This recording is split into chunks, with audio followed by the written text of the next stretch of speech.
Kalau kita ingin mengenal kepada Allah, kenali saja diri kita sendiri. Makanya ada kalimat yang cukup terkenal di dalam kalangan ahli sufi, man arofa nafsahu arofa robbahu. Barang siapa yang mengenal dirinya ini disifati dengan baru, maka dia akan mengenal ada yang membarukannya, yaitu Tuhannya. Ini banyak artinya. Barang siapa yang mengenal dirinya disifati dengan baru, maka akan mengenal Tuhannya disifati dengan kidam. Barang siapa yang mengenal dirinya hina, maka akan mengenal Tuhannya mulia. Barang siapa yang mengenal dirinya fakir, maka akan mengenal Tuhannya sebagai zat yang maha kaya. Barang siapa yang mengenal dirinya lemah, maka akan mengenal Tuhannya disifati dengan berkuasa.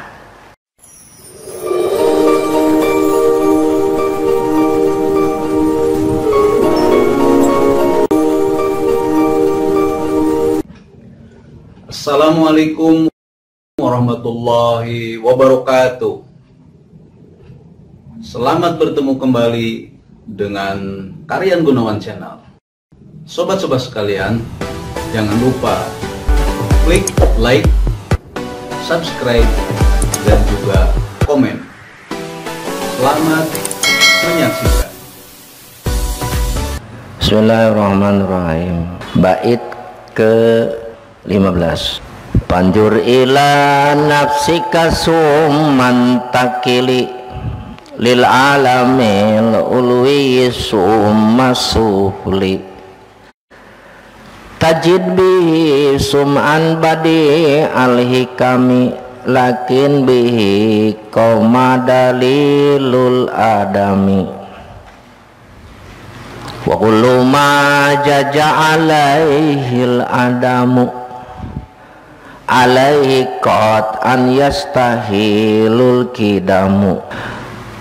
Fanzur, maka pikirkanlah, ila nafsika, pada dirimu,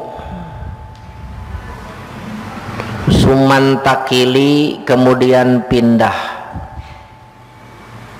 lil alamil ulwi, akan alam bangsa yang tinggi, summa supli, kemudian alam bangsa bawah. Tajid, pasti kau akan menemukan, bihi, dengan alam badi al-hikam, yang luar biasa hikmahnya. Lakin tetapi bihi, dengan itu alam, koma, telah berdiri, apa dalilul adam, dalil tiada. Wa kullu ma, dan setiap sesuatu jaja yang menang, alaihi, atas ma apal adam tiada, alaihi, atas itu adam, qat'an, pasti, yastahilu, mustahil, apa al kidamu, kidam. Tadi pagi sudah dijelaskan bahwasanya setiap mukallaf, setiap orang yang baligh, berakal, sampai dakwah Rasul kepada mereka, dan selamat indra mata, telinga, dan mulut, wajib makrifat, wajib makrifat sifat-sifat yang wajib, mustahil, dan jaiz bagi Allah dan Rasulnya. Ya, apa itu wajib? Sesuatu yang pasti adanya. Lawannya mustahil, sesuatu yang pasti tiadanya.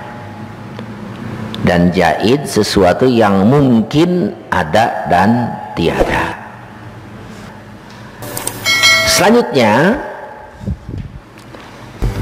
Kalau kita ingin makrifat, mengenal kepada Allah Subhanahu wa taala, bait berikut ini.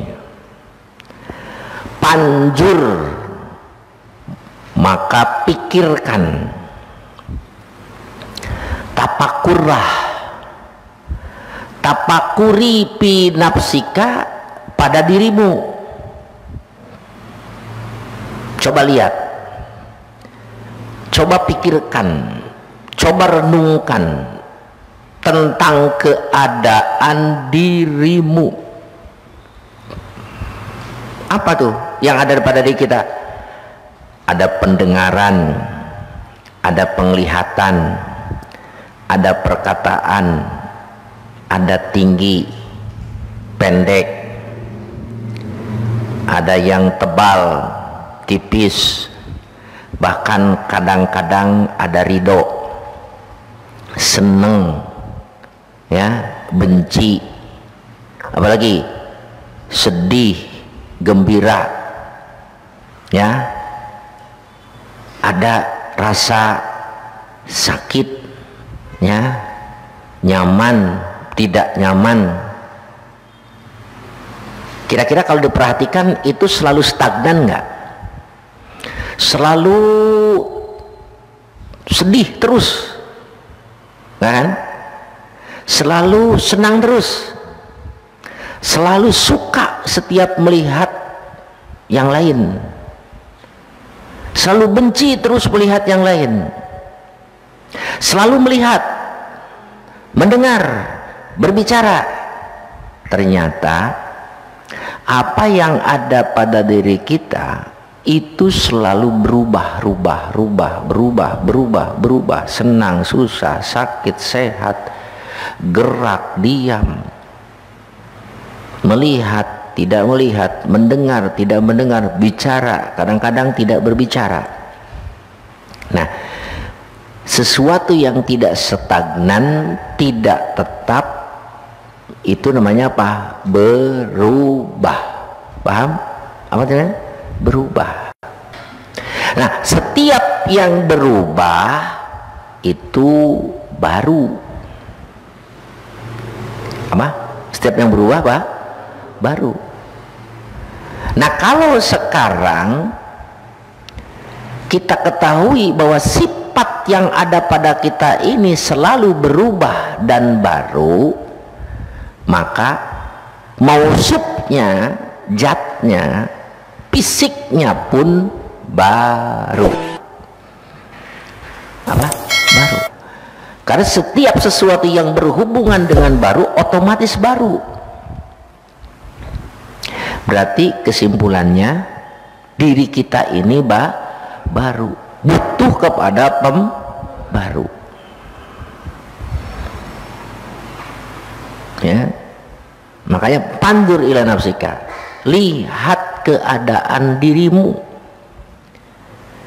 Keadaan diri kita ada zohirnya, ada batinnya, ada penglihatan, ada pendengaran, ada pembicaraan, ada rasa, ya, cinta, benci, senang, susah, sedih, gembira, yang mana selalu bergerak, berubah.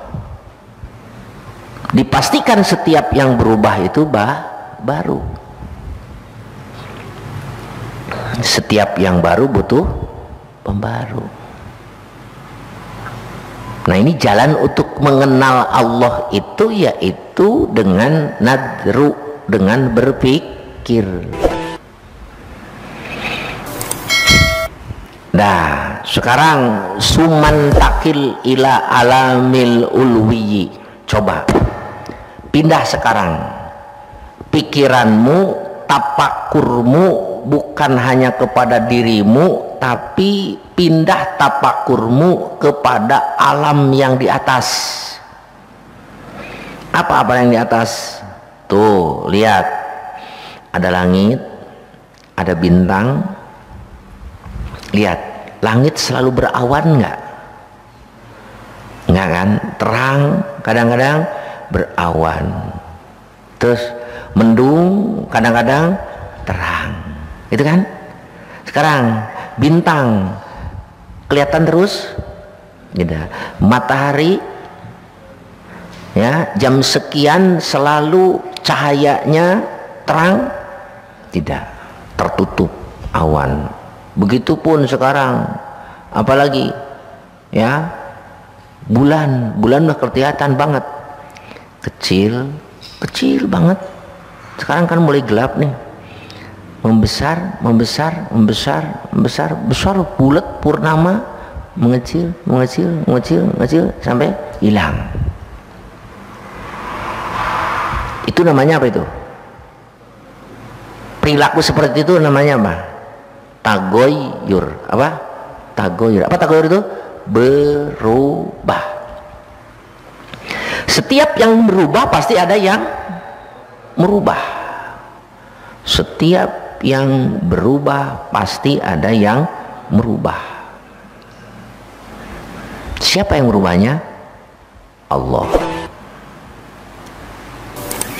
Summa supliyi, kemudian pindahkan pikiranmu, tapakurmu ke alam yang di bawah. Apa yang di bawah tuh?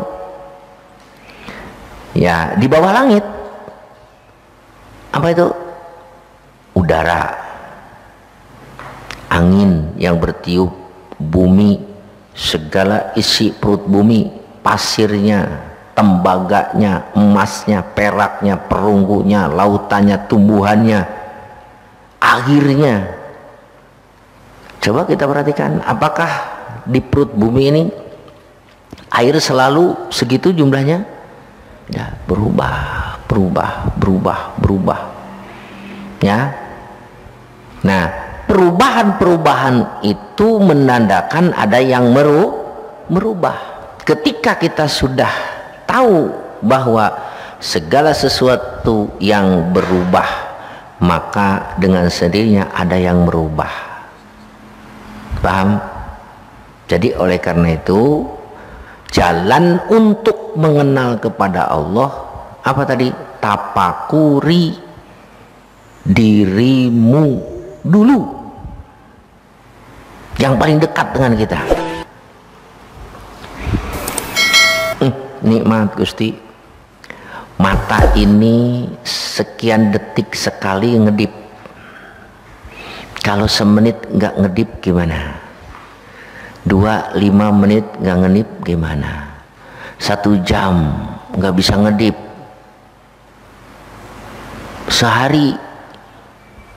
Sehari semalam tidur melotot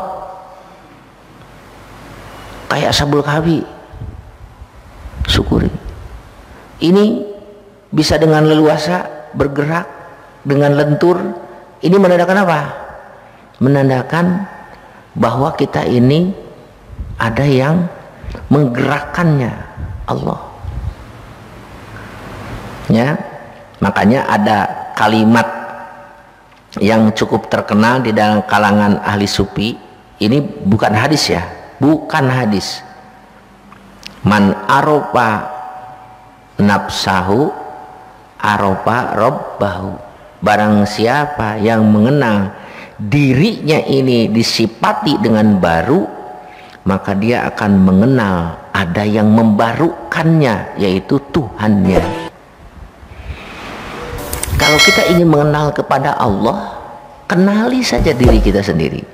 Pertama itu, ya, ini banyak artinya. Barang siapa yang mengenal dirinya disifati dengan baru, dengan fakir, maka akan mengenal Tuhannya disifati dengan kidam, dengan kaya. Barang siapa yang mengenal dirinya hina, maka akan mengenal Tuhannya mulia.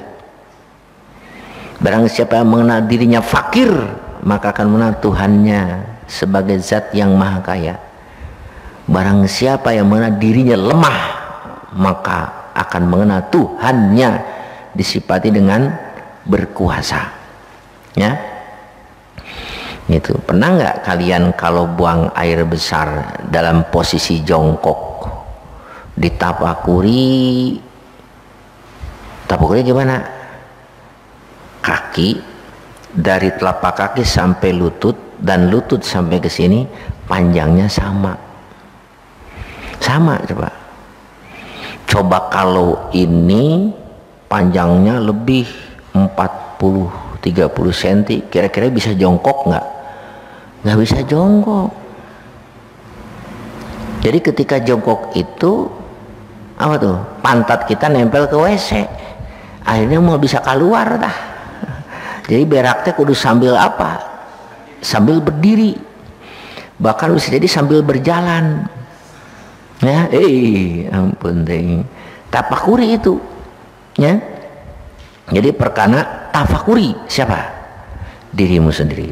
Tafakuri langit, tafakuri bumi. Maka lewat tafakur, lewat berpikir kita akan bisa mengenal kepada Tuhan. Teruskan di sini, tajiddi. Nah, ini jawabnya. Di Quran banyak firman-firman Allah yang memerintahkan kepada kita untuk berpikir. Afala yatafakkarun? Gerasok. Wa fi anfusikum afala tubsirun? Apakah pada wa fi anfusikum afala tubsirun? Pada dirimu, ya, ada ayat-ayat tanda-tanda kebesaran Tuhanmu, tanda-tanda kekuasaan Tuhanmu, ya. Apalah tubsirun? Jangan kau abaikan untuk mentafakuri. Cobalah kamu tafakuri. Walaqad khalaqnal insana min sulalatin min tin summa ja'alnahu nutfatan fi qararin makin. Walaqad khalaqnal insana, sungguh kami telah menciptakan manusia min sulalatin min tin, dari sulalah kecil dari tanah, summa ja'alnahu nutfatan fi qararin makin, kemudian kami ciptakan sperma yang ditaruh di dalam rahim yang kokoh, ya. Jadi kita ini diciptakan dari apa? Dari saripati makanan. Makan itu berasal dari tanah. Jadi kalau dengan demikian kita masih tetap ada ikatan saudara dengan kenteng atau bata, karena sama-sama dari tanah. Oleh karena itu, ya, jangan merasa apa? Merasa hebat, merasa mulia, karena sementara ini kita diinjak-injak oleh diri kita sendiri, ya.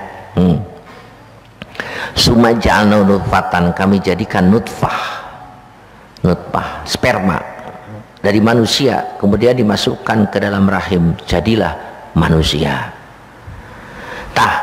Ketika Anda mentafakuri diri, kemudian tafakuri langit.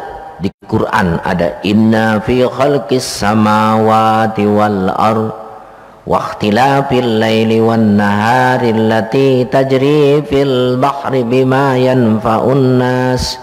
Sesungguhnya di dalam penciptaan langit dan bumi, wa ikhtilafil laili wan nahar, silih bergantinya waktu malam dan siang, wal fulkil lati tajri fil bahri, dan perahu yang mengalir di lautan, bima yanfa'unas, dengan yang bermanfaat bagi manusia, wa ma anjalallahu minas sama'i min ma'in, dan air yang Allah turunkan dari langit, fa ahya bil arda ba'da matiha, kemudian Allah hidupkan bumi yang mati tadi dengan siraman air, wa bassa fiha min kulli dabbati wa tasrifir riyah, kemudian Allah tebarkan di bumi itu dari setiap binatang, wa tasrifir riyah, angin yang bertiup, wassahabil musahhar, awan yang ditulak taklukan, bainas samai wal ar, antara langit dan bumi, ayatin liqaumi yaqilun, benar-benar ada ayat bagi kaum yang berakal, ya.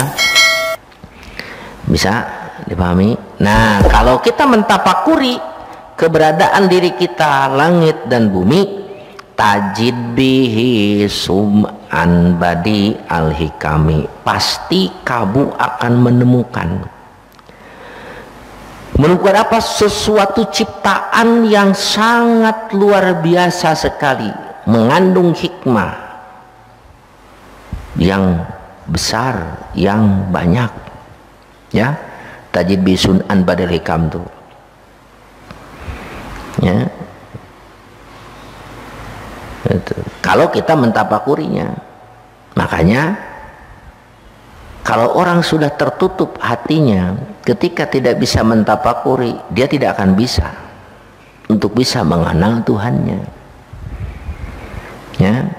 Nah, oleh karena itu perlu di sini mengolah, ya, mengolah hati. Itu pantesan mengolah hati untuk berpikir. Pantesan menurut Nabi, tapakur satu saat itu lebih baik daripada ibadah berapa? 70 tahun. Ya. Tapi tapakur yang bisa menyampaikan, mengenal kepada Allah. Jadi oleh karena itu, ketika kita melihat lukisan yang mahal karena bagus, jangan terpesona dengan apa? Lukisannya saja. Tapi hati harus tembus kepada sang pelukisnya. Ya, ketika kita pergi touring kemana saja, ya, saat kita pergi ke suatu tempat, ya, ke pegunungan, pesawahan, perkebunan, ya, kebun manusia ataupun kebun binatang, jangan melihat apa yang dilihat oleh mata, tapi lihatlah apa yang ada di balik penciptaan tersebut. Ya, makanya Allah bilang klinzuru majapis sama, lihatlah, tapakurilah majapis sama, bukan mapis sama, apa yang di langit, wal ar, tapi maja, apa yang di langit. Siapa yang di langit itu? Siapa yang ada di bumi itu? Yaitu penciptanya. Kemudian tajid bi sunnal hikmah, maka kau akan menemukan di dalamnya sesuatu yang sangat luar biasa, mengandung hikmah, yang mana hikmah itu badiah, tidak ada contoh sebelumnya. Makanya Allah sebut al-badi. Badi itu yang maha pencipta. Pencipta apa? Pencipta akan suatu ciptaan yang belum ada contoh sebelumnya. Makanya orang yang melakukan sesuatu hal yang tidak ada contoh sebelumnya disebut mubtadi, orang pelaku bid'ah, gitu ya. Nah, lakin bihi koma dalilul adam, tuh lakin, akan tetapi walaupun itu langit dan bumi, alam ini diciptakan begitu luar biasa, perlu kalian catat, koma dalilul adam, alam ini tetap sudah dinyatakan asalnya Adam. Asalnya apa? Tiada. Ya, itu. Jadi lakin bihi koma dalil kidam, dalil Adam. Tetapi di alam ini yang terdiri dari zirim dan arod telah nyata dalil yang menyatakan sifat Adam bagi alam tersebut. Ya, itu. Nah, Adam itu tiada. Kemudian setelah tiada ada. Berarti alam ini asalnya tiada menjadi ada, butuh kepada pengada. Tuh, ya. Ini jangan sampai kita mengikuti pendapat ahli filsafat yang mengatakan bahwa alam ini kidam. Ya, karena Allahnya disifati kidam, maka alamnya pun kidam. Dia menyamakan dengan apa? Dengan cincin yang bergerak di tangan. Ketika cincin ke tangan ini bergerak, maka cincin pun bergerak. Jadi ketika Allah ada, alam juga ada. Otomatis, bukan diadakan. Itu pemikiran ahli filsafat. Nah, makanya Ahlussunnah wal Jamaah dalam beberapa kitab sepakat para ulama Ahlussunnah wal Jamaah mengatakan bahwa alam ini, ya, tetap asalnya tidak ada. Wa kullu ma jaja alil adam, setiap yang tadinya tidak ada kemudian ada, alaihi qat'an yastahil kidam, pasti mustahil disifati sifat kidam. Jadi kalau nyusun dalil gini, alam itu asalnya tidak ada. Setiap yang asalnya tidak ada pasti mustahil disifati sifat kidam. Berarti alam ini mustahil disifati sifat kidam. So, alam ini asalnya tidak ada. Setiap sesuatu yang asalnya tidak ada mustahil disifati sifat kidam, sifat tidak bermula. Terus kesimpulannya gimana? Sok bikin kesimpulan. Kesimpulannya apa? Alam ini apa? Mustahil disifati sifat kidam. Sok kira alam ini gimana? Asalnya tidak ada. Tidak ada kemudian ada. Setiap yang asalnya tidak ada mustahil disifati sifat kidam. Konklusinya, kesimpulan gimana? Maka alam ini pun mustahil disifati sifat kidam. Jadi al-alam minal ulwi ila supli, ya, itu mausupun bil adam, wa kullu ma supin mausupin wa kullu mausupin bil adam yastahilu mausupun bil kidam. Maka yuntiju, kesimpulannya, al alam yastahilu mausupun bil kidam. Jadi alam ini walaupun memang alam tersebut, ya, dengan segala keindahannya, ya, tetap menunjukkan akan apa? Tetap menunjukkan asalnya tidak ada.